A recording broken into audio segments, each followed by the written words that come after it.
welcome back to Mother Flipping Smash TV, where we, whoever that is, tell you what's worth watching and what is not. Let's get right into it. A beautiful young baker's woman, played by gorgeous Rona Di Ricci, attempts to save someone from the wrath of the Spanish Inquisition and gets thrown in the dungeon by the Grand Inquisitor, played by Lance Henriksen, who wishes to have her for himself. The Pit and the Pendulum is a fairly cheesy medieval story based on the story by Edgar Allan Poe. As we are used to from most movies with Lance Henriksen, the film feels low budget and cheap, though they do a fairly good job of lifting it above the status of a B-movie. The acting isn't good except for Lance Henriksen, but there's enough charm to keep you going till the end. And boobs. Plenty of nudity and boobs.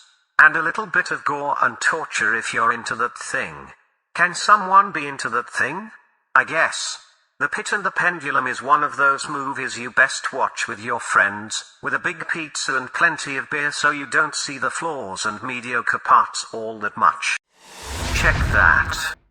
Action movies used to be fun, violent, sexy and have a certain sense of humor, but the past decade they have been mostly overblown cliches that are notching boxes in a very annoying barrage of constant jump cuts.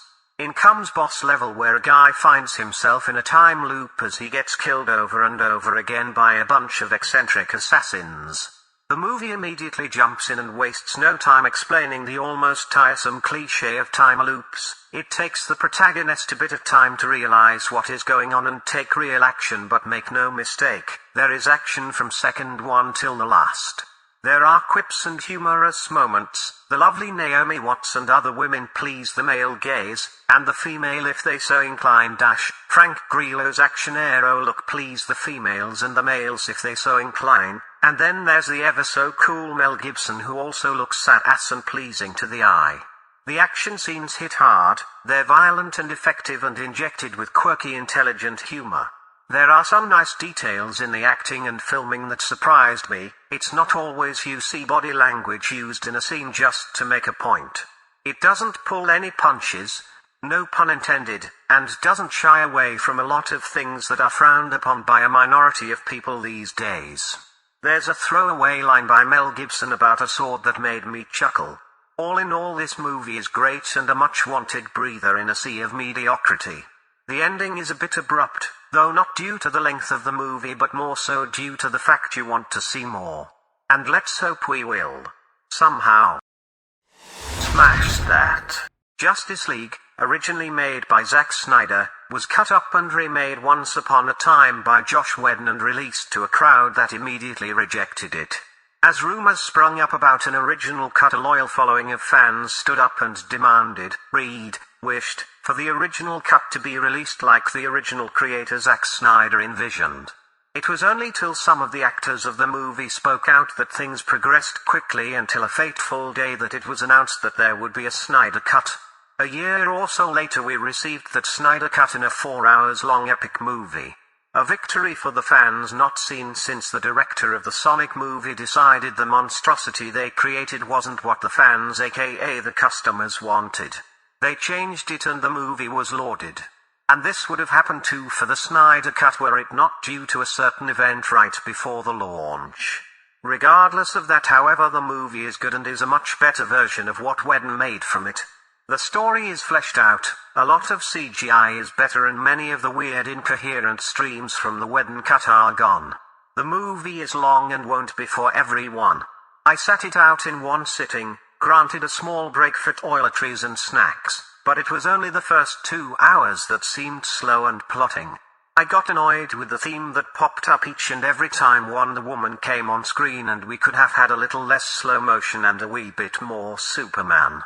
And no Amber Turd, since it completely ripped me out of the movie, and I wondered if she took a dump in Aquaman's bed too and how that would work under the sea. Under the sea. Under the sea. Nobody beat us. Fry us and eat us. In fricassee. The Flash scenes featuring Major Dickle Ezra Miller are the least fun of the movie in my opinion, and I'd rather have seen Grant Gustin in that role, at least if he wouldn't be apologizing in every scene in this movie too.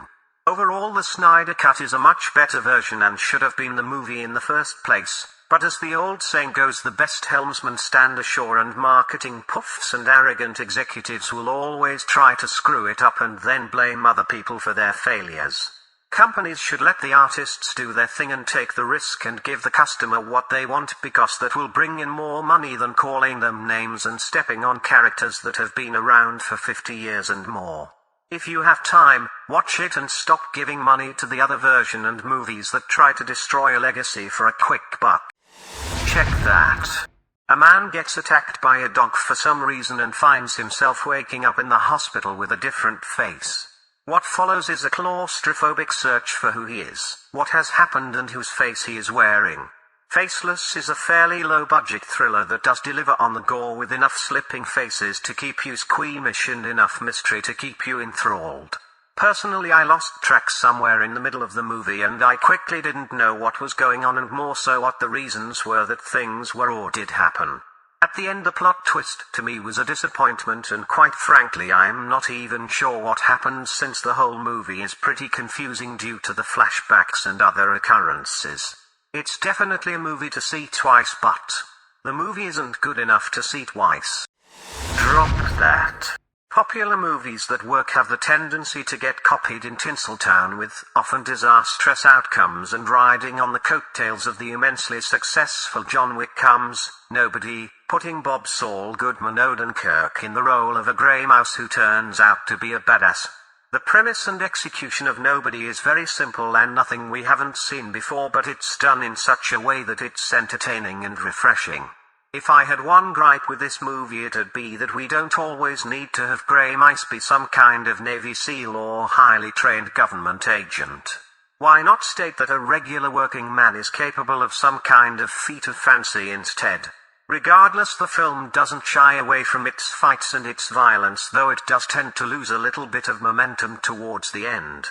The weird inclusion of having the main character apologize to his mostly unloving and uncaring wife also comes out of left field, but I guess that's part for the course in modern American society, where everything overly male and testosterone-filled needs to put down a peg or two. Fortunately for this movie, it's only half a peg. Nobody doesn't reach the heights of the first two John Wick movies, but it's competing nicely with the recent Boss Level as one of the better action flicks of the year. Smash that. One Night in Miami follows the story of Muhammad Ali, then still called Cassius Clay, as he and his friends, Malcolm X, singer Sam Cooke and Jim Brown have a little get-together in a small motel room in Miami. The events that inspired actually happened. Whatever was said in that motel room, however, is mostly speculation. And it tells. The events play out in 1964, but it gets injected with so much current-day politics and sentiments that it detracts from what could have been an amazing one-room filmed movie. Whereas I expected a sort of movie much in the vein of the excellent The Sunset Limited with Samuel L. Jackson and Tommy Lee Jones about two people talking at a table, all I got from One Night in Miami was the plight of the black people and how these four famous people deal with it. The acting is good, but that's the only thing that kept my attention, and despite that I often felt myself slipping and wanting to see something else. A missed chance for me. Drop that. Sorry, Wrong Number is a black and white movie that deals with a bedridden woman who, due to a technical glitch, overhears a conversation where someone is plotting to kill a woman. Anxiously she calls the police but gets nowhere doing so, and attempts to find out and warn this woman herself until a shocking truth dawns on her. Sorry, Wrong Number is a product of its time. Due its age, it definitely feels a bit dated, and the suspense and excitement is a little more melodramatic than we are used to now. It feels slightly Hitchcock, though it doesn't reach the heights of the master of suspense. The acting by legendary Barbara Stanwyck is good, though her character annoyed me quite a bit due to her hysterical whining, which probably was the point of the filmmaker. Sorry, Wrong Number is definitely a classic thriller you should check out if you enjoy old-time suspense and mystery. Check that.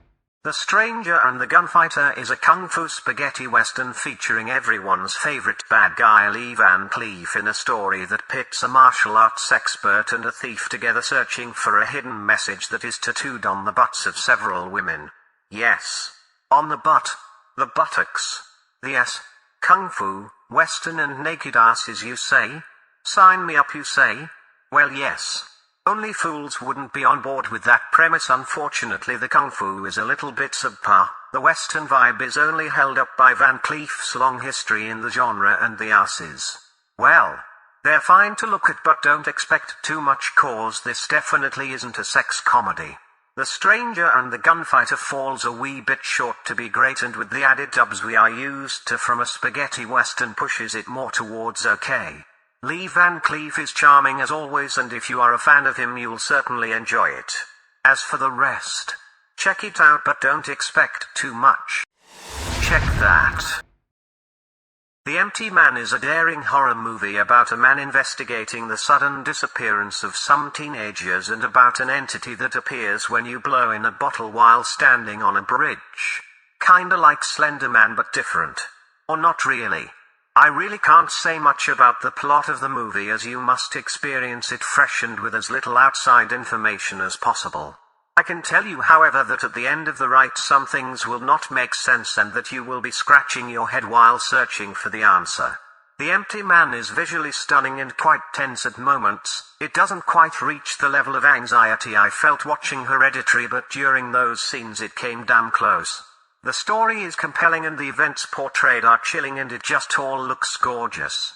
The Empty Man went through a sort of release hell due to the pandemic and was kicked aside to the streaming platform ready to be forgotten. I must say however, that despite its slightly long runtime of 2 hours 17 minutes it is definitely worth a watch. Seriously, watch it. Smash that. Batman movies, there are plenty of them, but none of them have given us the actual Batman. Not that I'm such an expert at Batman, but still. I have seen all the Batman movies and the excellent animated series, but none surprised me like the short film Batman Dead End, where Batman fight none other than the Predator. It looked amazing and it was something fans didn't know they wanted, a real badass Batman with the right costume. And now, 10 years later, we get Batman, Dying is Easy. Once again a short film featuring a Batman we barely see in the Hollywood productions. This time he battles some iconic characters and meets a couple of others. Batman, Dying is Easy is clearly a labor of love and it looks extremely well for an Indian movie. The acting is pretty good for amateur actors, even though Michael Madsen is in there as Harvey Bullock, and it asks for more of this.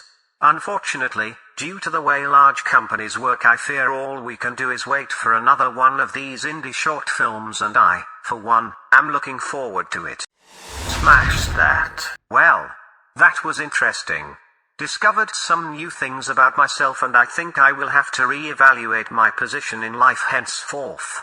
I will see you again next time. On Smash TV. Most likely.